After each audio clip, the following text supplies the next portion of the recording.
Joyce mayor മിനിസ്ട്രീസിന്റെ സുഹൃത്തുക്കളും പങ്കാളികളുമാണ് ഈ programme സംപ്രേഷണം ചെയ്യാൻ സാധ്യമാക്കിയത്. രക്ഷിക്കപ്പെട്ടിട്ടും നിങ്ങൾ ദയനീയ സ്ഥിതിയിലായിരിക്കാം. ഒന്നുകിൽ ഒരു ദയനീയ പാപിയായിരിക്കാം, അല്ലെങ്കിൽ ദയനീയ വിശുദ്ധനായിരിക്കും. ഇത് സാധാരണയായി അറിവില്ലായ്മയായിരിക്കും. ഞാൻ ജോയ്സ് മേയർ. ദൈവം നിങ്ങളുടെ എല്ലാ മുറിവുകളെയും സൗഖ്യമാക്കും എന്ന് ഞാൻ വിശ്വസിക്കുന്നു. ചില വർഷങ്ങൾക്ക് മുൻപ് ദൈവം എന്നോട് പറഞ്ഞു, അന്ന് ഞാൻ മോശമായ ഒരു മനോനിലയുടെ വക്കത്തായിരുന്നു. മോശമായ മനോനില ഉണ്ടാവാൻ പോകുന്നത് എത്ര പേർക്ക് അറിയാൻ കഴിയും? എന്നാൽ അത് തടയാനായിട്ട് എന്തെങ്കിലും ചെയ്യാനുള്ള ശരിയായ സമയം അതായിരിക്കുമെന്നറിയാമോ? ഒരാഴ്ചയോളം മോശമായ മനോനിലയിൽ കഴിയാൻ കാത്തിരിക്കരുത്. പകരം ഉടൻ തന്നെ പ്രവർത്തിക്കണം. 1 പത്രോസ് 5 ആംപ്ലിഫൈഡ് ബൈബിൾ പറയുന്നു, നിർമ്മതരായിരിപ്പിൻ, ഉണർന്നിരിപ്പിൻ. നിങ്ങളുടെ പ്രതിയോഗിയായ പിശാച് അലറുന്ന സിംഹം എന്നതുപോലെ ആരെ വിഴുങ്ങേണ്ടു എന്ന് തിരഞ്ഞു നടക്കുന്നു. ലോകത്തിൽ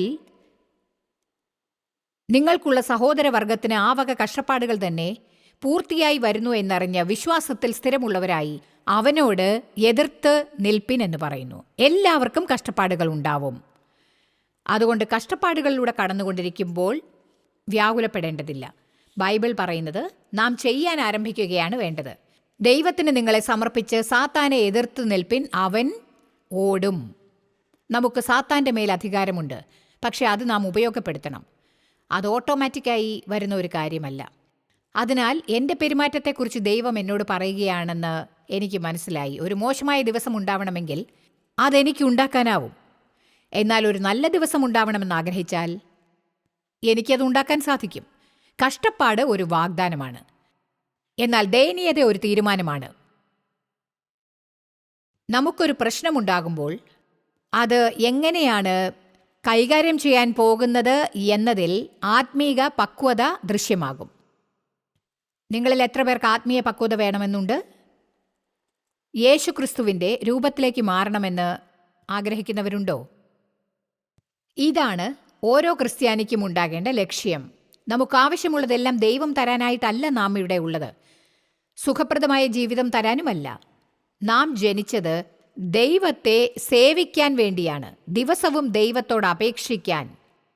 ഇന്ന് അങ്ങേക്കായി ഞാൻ എന്ത് ചെയ്യണം, അല്ലാതെ എൻ്റെ സന്തോഷത്തിനായി നീ ഇത് ചെയ്തു തരണമെന്നല്ല. പകരം നിനക്ക് വേണ്ടി ഞാൻ എന്താണ് ചെയ്യേണ്ടത്? നാം ചുമക്കേണ്ട കുരിശ്, നിങ്ങളുടെ കുരിശെടുത്തും കൊണ്ട് എന്നെ അനുഗമിക്കൂ. മർക്കോസ് 8.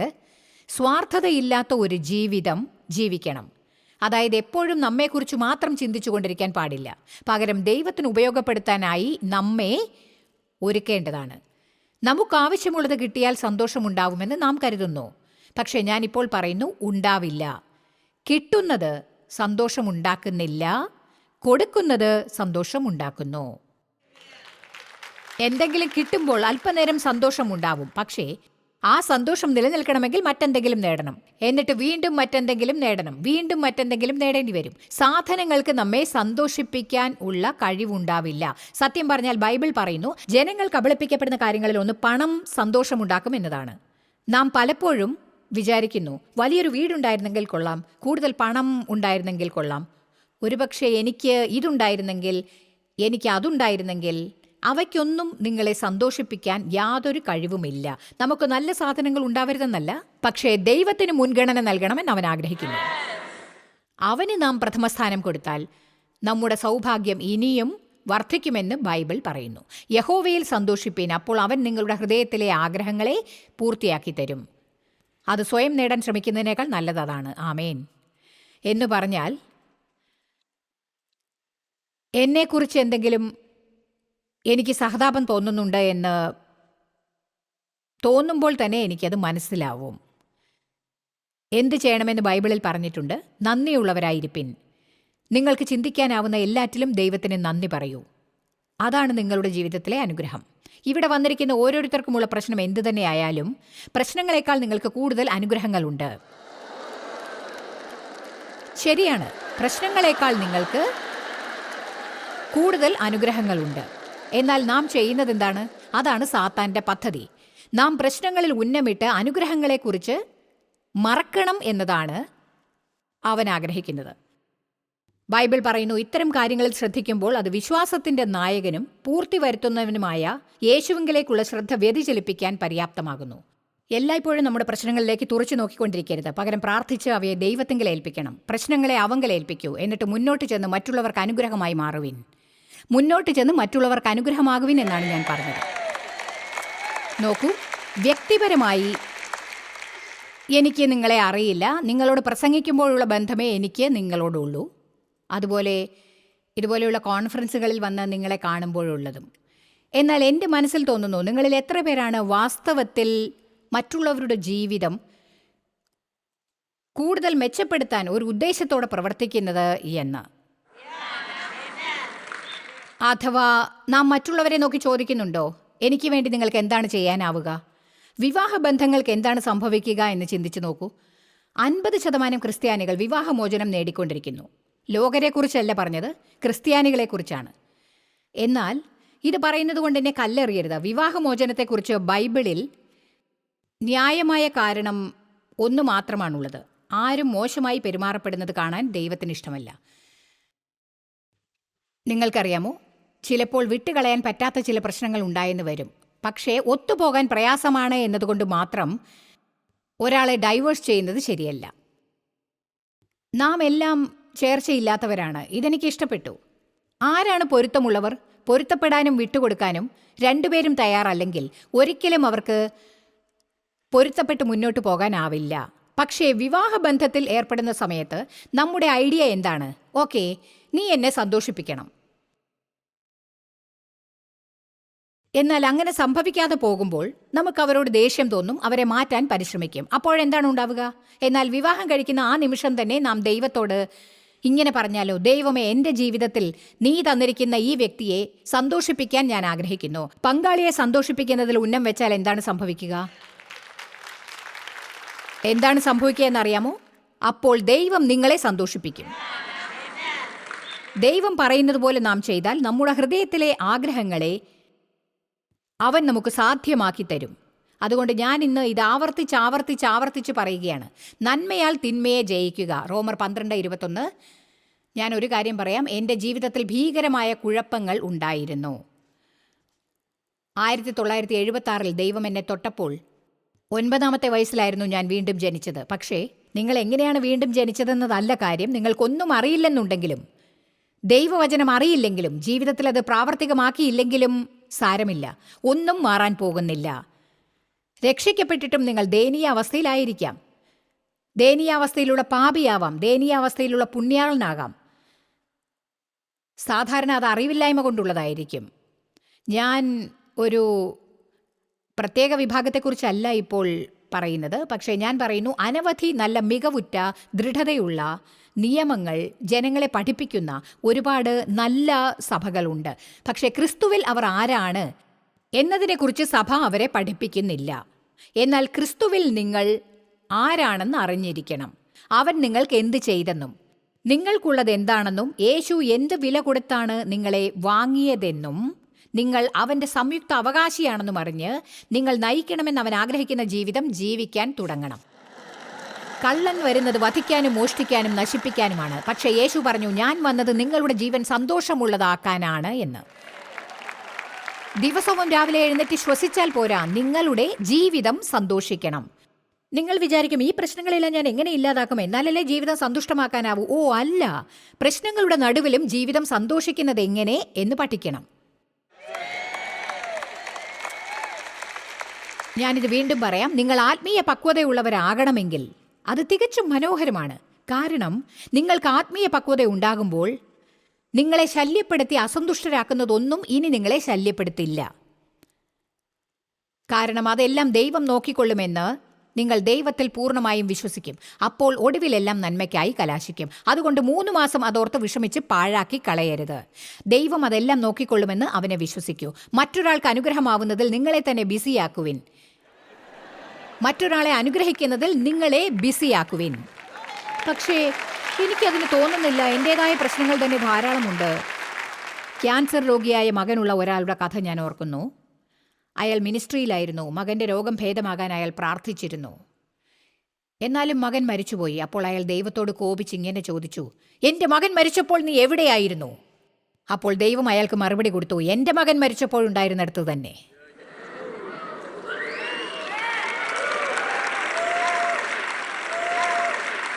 ആമേൻ. അതിനാൽ നമ്മെക്കുറിച്ച് ഖേദിക്കേണ്ട ആവശ്യമില്ല. വ്യക്തമായ മനോനിലയാണ് നല്ലൊരു ജീവിതത്തിൻ്റെ പ്രധാന ചേരുവ. ഇന്ന് നമുക്ക് ചില മനോനില ക്രമീകരണങ്ങളെക്കുറിച്ച് ചിന്തിക്കാം. ആദ്യമായി ഞാൻ വ്യക്തമായ മനോനിലയെക്കുറിച്ചാണ് പറയാൻ പോകുന്നത്. നമുക്കൊരു ഗ്ലാഡ് ഗെയിം കളിക്കാൻ പഠിക്കാം.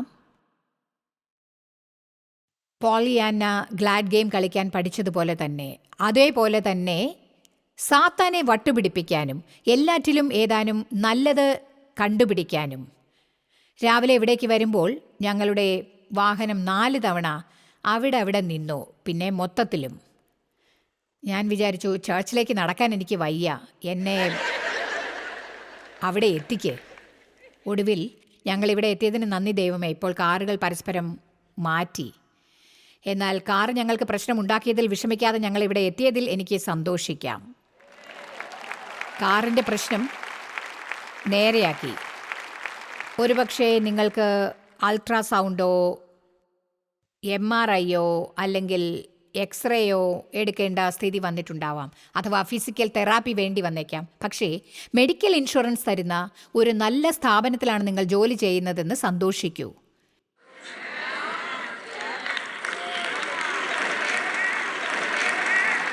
എല്ലാവർക്കും ഇത് സാധ്യമായിരിക്കില്ല, പക്ഷേ ഞങ്ങളുടെ മിനിസ്ട്രിയിൽ പ്രവർത്തിക്കുന്നവർക്ക് ഇപ്പോഴും മെഡിക്കൽ ഇൻഷുറൻസ് നൽകുന്നുണ്ട്. ഞങ്ങൾക്ക് വേണ്ടി പ്രവർത്തിക്കുന്നവരോട് പെരുമാറേണ്ട വിധത്തിൽ പെരുമാറണമെന്ന് ഞാൻ ആഗ്രഹിക്കുന്നു. ഞാൻ ജോലി ചെയ്തിരുന്നെങ്കിൽ പ്രതീക്ഷിക്കുന്നത് പോലെ. അതുകൊണ്ടാണ് ഞങ്ങളുടെ കൂടെ പലരും 20, 25, 30 വർഷത്തോളം ജോലി ചെയ്യുന്നത്. നിങ്ങൾ പറയും ഞാനും ആ കൂട്ടത്തിൽ പെട്ടത് തന്നെയാണ് എന്ന്. നെഗറ്റീവായി ചിന്തിക്കുന്നത് തടയാൻ എനിക്ക് സാധിക്കുന്നില്ല. ഇന്നലെ രാത്രി ഞാൻ പറഞ്ഞു, ഈ ലോകത്തിലുള്ള എല്ലാവരെയും നിയന്ത്രിക്കാൻ എനിക്കിഷ്ടമാണ്, പക്ഷെ അതൊരിക്കലും സാധിക്കില്ലെന്നറിയാം എന്ന്. എന്നാൽ സ്വാഭാവികമായി നെഗറ്റീവാണെന്ന് മുദ്ര കുത്തിക്കൊണ്ടിരിക്കേണ്ട ആവശ്യമേ ഇല്ല. ഒരു പോസിറ്റീവ് മനോനില ഉണ്ടാക്കിയെടുക്കാൻ സാധിക്കും. ഒരു കാര്യം പറയട്ടെ,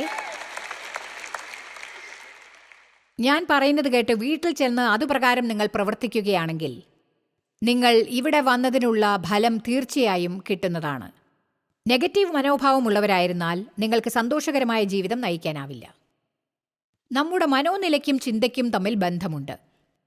ജീവിതത്തിലുള്ള നിങ്ങളുടെ സ്ഥിതിയാണ് നിങ്ങളുടെ മനോനില. എങ്ങനെയാണ് എൻ്റെ ജീവിതത്തെ കാണുക? എനിക്ക് സംഭവിക്കുന്ന കാര്യങ്ങളെ എങ്ങനെയാണ് ഞാൻ കാണാൻ പോകുന്നത്? പലരും ചെയ്യുന്നത് പോലെ ഞാനും എല്ലാ പ്രശ്നങ്ങളും മാറി സന്തോഷത്തോടെ ഇരിക്കാൻ ആക്കണേ എന്ന് പ്രാർത്ഥിച്ചു. എൻ്റെ പ്രശ്നങ്ങൾ ഇല്ലാതായാൽ എനിക്ക് സന്തോഷിക്കാനാവും. എന്നിട്ട് അങ്ങനെ ചിന്തിച്ച് ഞാൻ കുറേ വർഷം പാഴാക്കി. ഒടുവിൽ എനിക്ക് മനസ്സിലായി, ദൈവം എൻ്റെ പ്രശ്നങ്ങളെ മാറ്റാൻ പോകുന്നില്ല എന്ന്. ഇന്ന് ലോകത്ത് നടക്കുന്ന കാര്യങ്ങൾ നോക്കുമ്പോൾ മോശമായ കാര്യങ്ങൾ നടക്കാൻ സാധ്യതയുണ്ട്, പക്ഷേ ഞാൻ മാറണമെന്ന് ദൈവം ആഗ്രഹിച്ചു. കൊള്ളാം, ഒരാളത് സമ്മതിച്ചു. എന്നാൽ പ്രശ്നക്കാർ നിങ്ങളാണെന്ന് ഇവിടെ ഇരിക്കുന്ന ചിലർക്കെങ്കിലും ബോധ്യമായിട്ടുണ്ടാവുമെന്ന് എനിക്ക് വിശ്വസിക്കാനാവുമോ?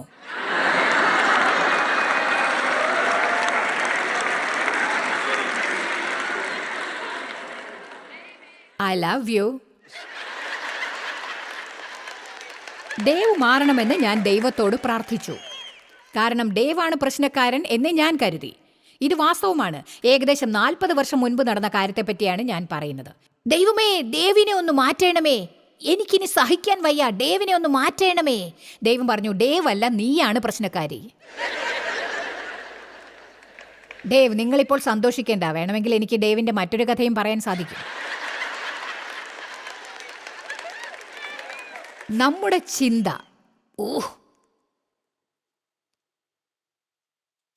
മനസ്സൊരു യുദ്ധക്കളമാണ്. സാത്താൻ നുണയനാണ്.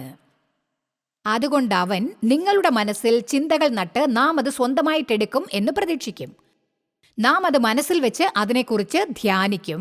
എന്നിട്ട് അതിനെക്കുറിച്ച് പുറത്ത് പറയാൻ ആരംഭിക്കും. എന്നാൽ ദൈവവചനം അറിയാമെങ്കിൽ നാം അതിൽ പറയുന്നത് പ്രകാരം പ്രവർത്തിക്കും. അപ്പോൾ സാത്താന്റെ നുണകൾ നിങ്ങളിൽ പറിച്ചു നടപ്പെടുകയില്ല. എനിക്ക് അനേകം വചനങ്ങൾ അറിയാം. ഞാൻ 45 വർഷങ്ങളായി വചനം പഠിച്ചുകൊണ്ടിരിക്കുകയാണ്. 45 വർഷങ്ങൾ. നിങ്ങൾ വിചാരിക്കും ആഴ്ന്ന അറിവുണ്ടായിരിക്കുമല്ലോ. വചനത്തെക്കാൾ മികച്ചതായിട്ടൊന്നുമില്ല. ഒന്നുകിൽ കുഴപ്പങ്ങളിൽ കഴിയാം, അല്ലെങ്കിൽ വചനത്തെക്കുറിച്ച് പഠിക്കാനുള്ള വാഞ്ഛയോടെ നിങ്ങളുടെ ജീവിതത്തിൽ ദിവസവും മുന്നോട്ടുള്ള യാത്ര ആസ്വദിച്ചുകൊണ്ടേയിരിക്കാം. ഒരു ദിവസം 3 മണിക്കൂർ കമ്പ്യൂട്ടറിൽ കളിക്കാൻ സമയമുണ്ടെങ്കിൽ ദിവസം 2 മണിക്കൂർ TV കാണാനാകുമെങ്കിൽ ദൈവത്തോടൊത്തും വചനം വായിക്കാനും സമയം കണ്ടെത്താനാവും.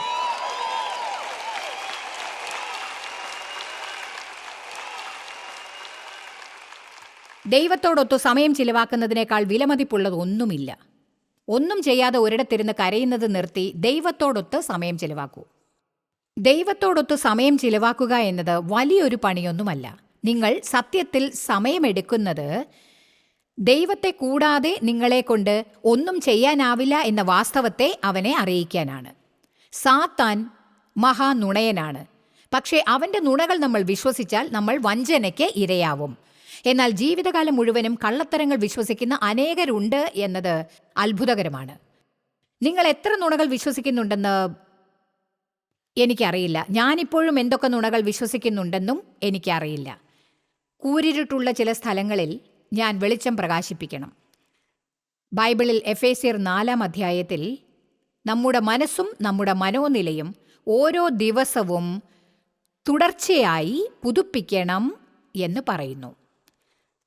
അതായത് ഇതൊരു തവണ ചെയ്യേണ്ട കാര്യമല്ല, വീണ്ടും ചെയ്യേണ്ടി വരില്ലെന്ന് പറയാനുമാവില്ല. ഇനിയുള്ള നിങ്ങളുടെ ജീവിതത്തിൽ സാത്താൻ കൊണ്ടുവരുന്ന തെറ്റായ ചിന്തകൾ വിശ്വസിക്കില്ല എന്ന് നിങ്ങൾ ഉറപ്പാക്കണം. ആമേൻ.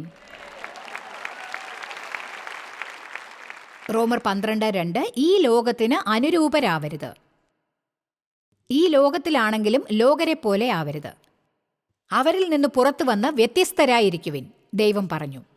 നാം മറ്റുള്ളവരെക്കാൾ മികച്ചവരാണെന്നതുപോലെ പെരുമാറാനോ അവിശ്വാസികളുമായി കൂട്ടുകൂടരുതെന്നോ അല്ല അർത്ഥം. ലോകരുടെ മുറകൾ നാം പിന്തുടരാൻ പാടില്ല. ആമേൻ.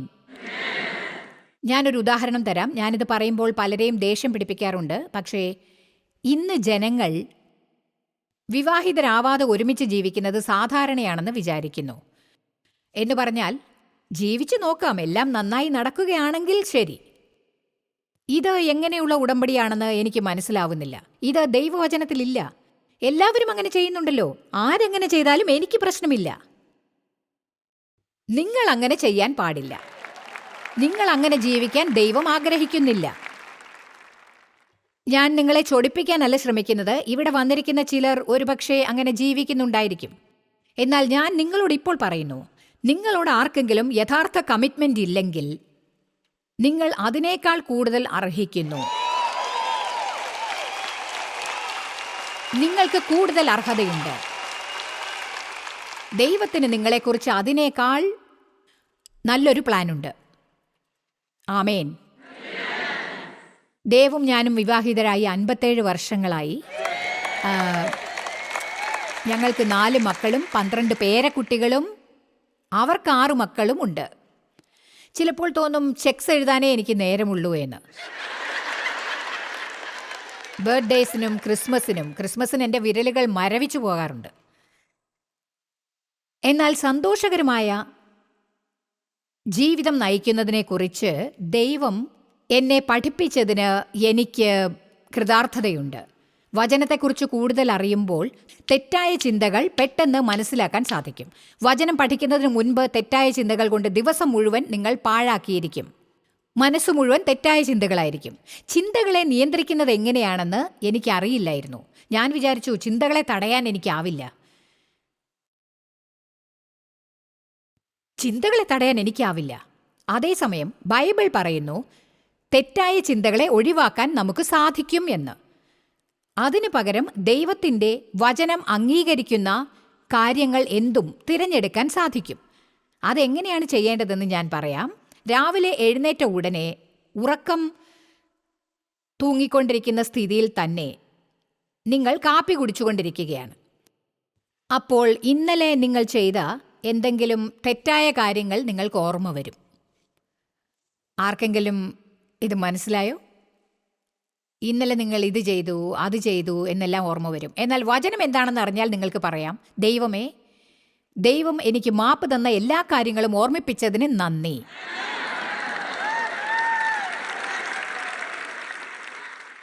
ഇന്നലെ അങ്ങ് എന്നോട് ക്ഷമിച്ചതിന് നന്ദി. ഇന്ന് ഒരു പുതിയ ദിവസമാണ്. നിന്റെ ദയ എന്നും പുതിയതാണ്. കഴിഞ്ഞ കാര്യങ്ങൾ പുറകോട്ട് തള്ളിമാറ്റി മുന്നോട്ടുള്ള കാര്യങ്ങൾക്കായി മുൻപോട്ട് പോകൂ. അപ്പോൾ വായ തുറന്ന് ദൈവവചനം സംസാരിക്കാൻ തുടങ്ങുന്ന ആ നിമിഷം തന്നെ നിങ്ങളുടെ മനസ്സ് ശാന്തമാകും. കാരണം മോശമായ കാര്യത്തെക്കുറിച്ച് ചിന്തിച്ചുകൊണ്ട് നല്ലത് പറയാൻ സാധിക്കില്ല. അതെ, മോശമായത് ചിന്തിച്ചുകൊണ്ട് അതേസമയം നല്ലത് പറയാൻ നമുക്കാവില്ല.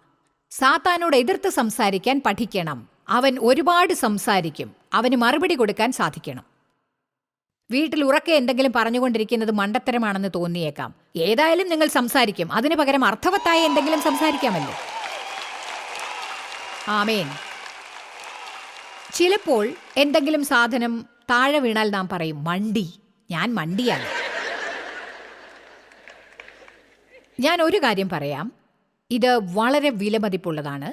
സ്വന്തം വായ കൊണ്ട് ഒരിക്കലും നിങ്ങളെക്കുറിച്ച് മോശമായി സംസാരിക്കാൻ പാടില്ല. ഞാനിത് വീണ്ടും പറയാം, കേൾക്കൂ. നിങ്ങൾ അത്ഭുതവാന്മാരാണ്. നിങ്ങൾ തികച്ചും ഒരു മാസ്റ്റർ പീസാണ്.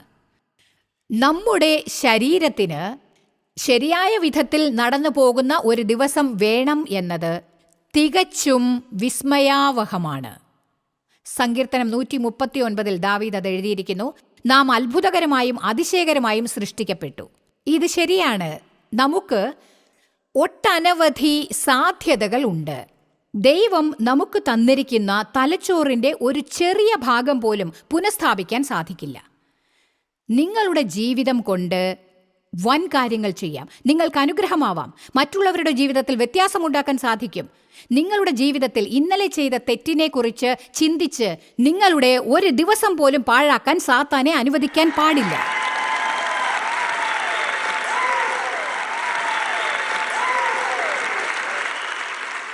റോമർ 12 ഈ ലോകത്തിന് അനുരൂപരാവാതെ നന്മയും പ്രസാദവും പൂർണ്ണതയുമുള്ള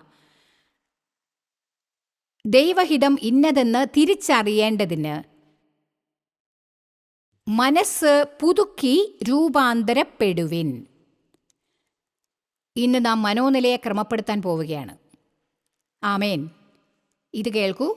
അപ്പോൾ നാം ദൈവഹിതം ഇന്നതെന്ന് തിരിച്ചറിയേണ്ടതിന് മനസ്സ് പുതുക്കി രൂപാന്തരപ്പെടും.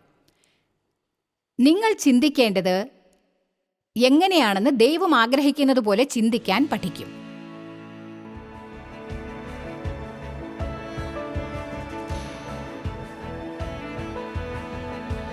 ജോയ് സി മേയർ മിനിസ്ട്രീസിന്റെ സുഹൃത്തുക്കളും പങ്കാളികളുമാണ് ഈ പ്രോഗ്രാം സംപ്രേഷണം ചെയ്യാൻ സാധ്യമാക്കിയത്.